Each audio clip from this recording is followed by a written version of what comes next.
सर्वमङ्गलमाङ्गल्ये शिवे सर्वार्थसाधिके सर्वमङ्गलमाङ्गल्ये नारायणी नमोऽस्तुते।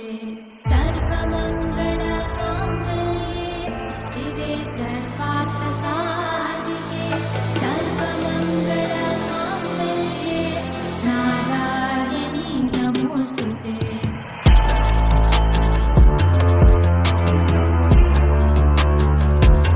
अभी बद्रीनाथ में हम यहाँ पे और माणा जाने की प्रिपरेशन हो रही है। माणा को एक राउंड जाना है, एक्सप्लोर करना है और वहाँ की जो चीज़ें हैं, जो बहुत सारी चीज़ें इंपॉर्टेंट हैं वहाँ की बताना, तो वो हम वहाँ पे बताएंगे। बाकी बहुत क्लियर मौसम है, तो चलते हैं राइड पे। हाँ, तो बेसिकली बद्रीनाथ से 3 किलोमीटर की दूरी पे गाँव है और इंडिया लास्ट विलेज है, बिकॉज इंडो तिब्बतन बॉर्डर लगता है यहाँ से।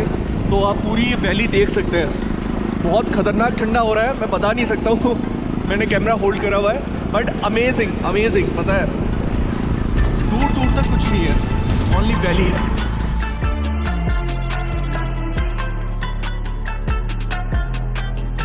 ये पूरी बद्रीनाथ घाटी है। मंदिर आप सामने देख सकते हैं बद्रीनाथ जी का, सामने नीलकंठ पर्वत है।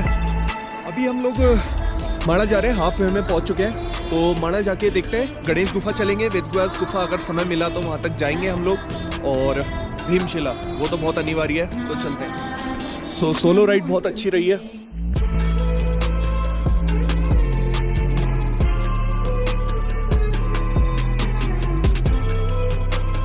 सामने माणा गांव और यहाँ पे है इंडियन लास्ट विलेज का बोर्ड। Amazing place.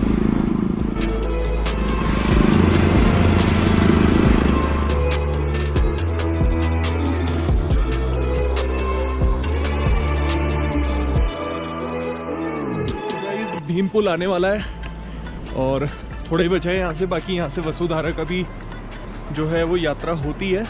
बाकी सामने जो मंदिर देख रहे हैं वो माता मंदिर है। माता मंदिर इसलिए क्योंकि द्रौपदी ने जब अपना देह त्याग दिया था तो उनकी याद में पांडवास ने वहाँ पे मंदिर बनाया है। ठीक है, आइए चलते हैं भीमपुल के। ये सामने सरस्वती जो नदी है वो उद्गम स्थान है इसका, यहाँ पे आप देख सकते हैं। और इस समय मैं जहाँ पे खड़ा हूँ ये भीमशिला है, एक्चुअली भीमपुल भी है ये, जो भीम जी के द्वारा यहाँ पे रखा गया था। तो ये जो सरस्वती आप देख रहे हैं माता रानी, जो यहाँ पे उद्गम स्थान है, तो ये बहुत शोर मचा रही थी। शोर इसलिए मचा रही थी क्योंकि उद्गम स्थान भी है, तो गणेश जी यहाँ पे महाभारत की रचना कर रहे थे, तो उन्हें यहाँ पे श्राप मिला कि यहाँ से वो लुप्त हो जाएंगी। तो यहाँ से जो सरस्वती नदी है लुप्त हो जाती है। दूसरी तरफ अगर आप देखेंगे तो बिल्कुल भी शोर नहीं है, ये देखिए बिल्कुल शांत। तो ये संपूर्ण हो सका है सिर्फ एक श्राप के द्वारा। चलिए अब हमको भीमशिला, दिल्ली में भीमशिला है ये जो आप मेरे सामने देख रहे हैं, जो भीम जी के द्वारा यहाँ पे स्थापित की गई थी, रखी गई थी, क्योंकि द्रौपदी माँ को नदी है, क्योंकि रौद्र रूप आप देख सकते हैं उसका नीचे। और ये सामने भीम जी के पाँव के निशान हैं, जो आज भी यहाँ पे गवाही दे रहे हैं कि उनकी मौजूदगी है इस स्थान पे। बहुत ही अद्भुत स्थान है और लास्ट विलेज है ये इंडो तिब्बतन बॉर्डर पे। तो आप देख सकते हैं बहुत ही भव्य भीमशिला यहाँ पे। एक भीमशिला जो कि केदारनाथ की भी रक्षा करी थी, तो पांडवास का ही बनाया हुआ सब कुछ है और वही लोग यहाँ रक्षा कर रहे हैं इस देवभूमि में। 6 किलोमीटर पे वसुधारा पड़ता है, वहाँ हम नहीं जा पाएंगे because duty of time loss. थोड़ा इतना समय नहीं है अभी हमारे पास कि हम वहाँ तक जा पाएँ, बहुत बेकार हो जाएगा।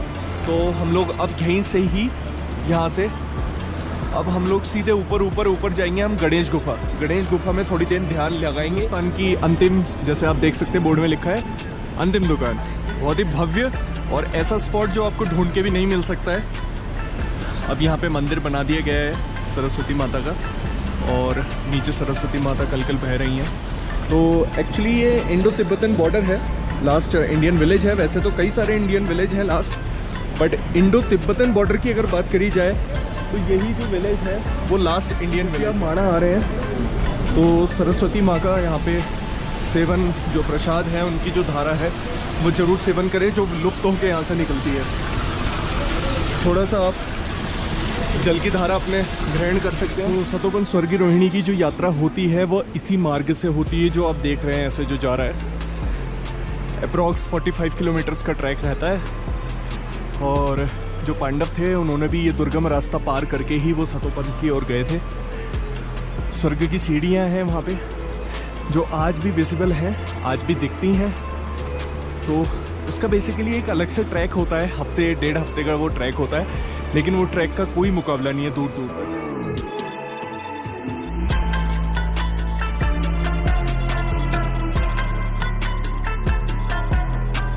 तो ये जो रास्ता है ये वेद व्यास गुफा की तरफ जाता है। ऐसा मानते हैं कि वेद व्यास जी महाभारत की रचना के समय बोलते गए और गणेश जी अपनी दोनों हाथ की कलम से महाभारत की रचना करते गए। तो आइए चलते हैं, देखते हैं ऐसा क्या है वेद व्यास गुफा में। तो गाइस मेक श्योर जब भी आप लोग माणा आते हैं तो मेरे पीछे आप देख सकते हैं हैंडीक्राफ्ट की दुकान है, जो कि बहुत फेमस है। माणा गांव में हैंडीक्राफ्ट्स बहुत ज़्यादा फेमस है। यहाँ पे बहुत दूर दूर से लोग लेने आते हैं और जाता भी है। तो आप जब भी आए हैंडीक्राफ्ट्स की जो शॉपिंग है वो जरूर करें। जड़ी बूटी भी ऐसी आपको प्राप्त हो जाएंगी यहाँ से। सो व्यास गुफा जो है वो आ चुकी है और यहाँ पे बैठने का भी चाय नाश्ते का इंतजाम है। बहुत ज़्यादा एल्टीट्यूड में, इसलिए सांस में भी लेने में बहुत प्रॉब्लम हो रही है। यहाँ पे एक छोटी सी गुफा है वेद व्यास जी की, जहाँ पे उन्होंने महाभारत का वर्णन किया था और गणेश जी उधर वहाँ पे रचना करते गए गणेश गुफा में। तो अभी हम लोग अंदर जाएंगे, क्या नज़ारा है।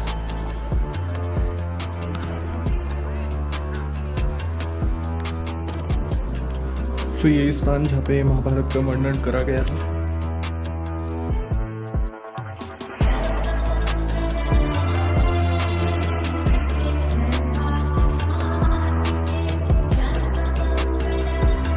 तो गणेश गुफा के एंट्रेंस के सामने मैं खड़ा हूँ। अंदर वीडियो शायद ना अलाउ हो, बट फिर भी लेट्स ट्राई। ये देखिए, ये है गणेश गुफा जहाँ पे इन लोगों जो गणेश जी थे उन्होंने निर्माण करा था, महाभारत का रचना करी थी। तो आइए चलते हैं। तो दर्शन हो गए हर जगह के। अब वापस बद्रीनाथ जाना है। तो आप लोग आए और यहाँ पे दर्शन करें। बहुत ही ब्यूटीफुल, आपको दिख ही रहा होगा मेरे पीछे कितना अद्भुत नज़ारा है। और यहाँ के हैंडीक्राफ्ट्स को भी प्रोत्साहन दे। बहुत गर्म होते हैं यहाँ के हैंडीक्राफ्ट्स। तो मिलते हैं जल्दी आपको।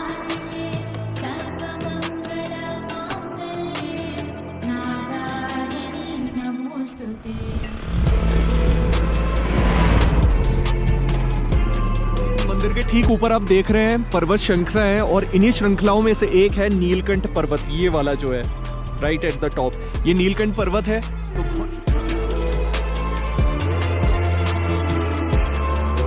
ये सफ़र ख़त्म होता है यहीं पे बद्रीनाथ पे।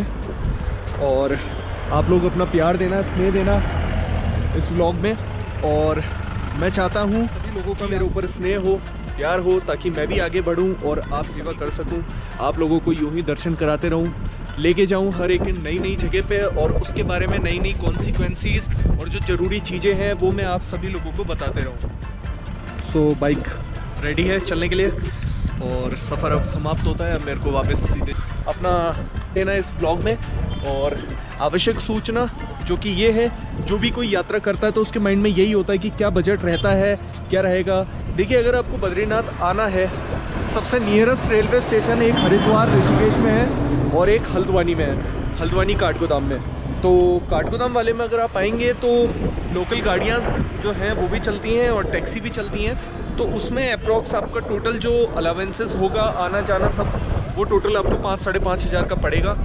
और जो यहाँ पे रूम्स हैं बद्रीनाथ में वो कैटेगरी वाइज है, 300 रुपये से स्टार्टिंग है और आप हाई कैटेगरी तक ले सकते हैं अपने बजट के अकॉर्डिंग। और हाँ, अगर आप लोग आ रहे हैं तो कैश ही चलता है यहाँ पे, और यहाँ पे ATM भी सिर्फ एक है जिसमें कैश बहुत जल्दी निकल जाता है। तो प्लीज़ हो सके तो आप लोग कैश अपने साथ कलेक्ट करके लाएँ, वो बहुत इंपॉर्टेंट फैक्टर है। तो मिलते हैं नेक्स्ट ब्लॉग पे, और प्लीज़ चैनल को सब्सक्राइब करना, लाइक करना और बेल आइकन जरूर दबाना। जय शंकर महाराज, नमो नारायण। यार अजीब सी पहेलियां हैं मेरे हाथ की लकीरों में। सफ़र तो काफ़ी है मगर मंजिल का पता नहीं। सवालों का सफर ना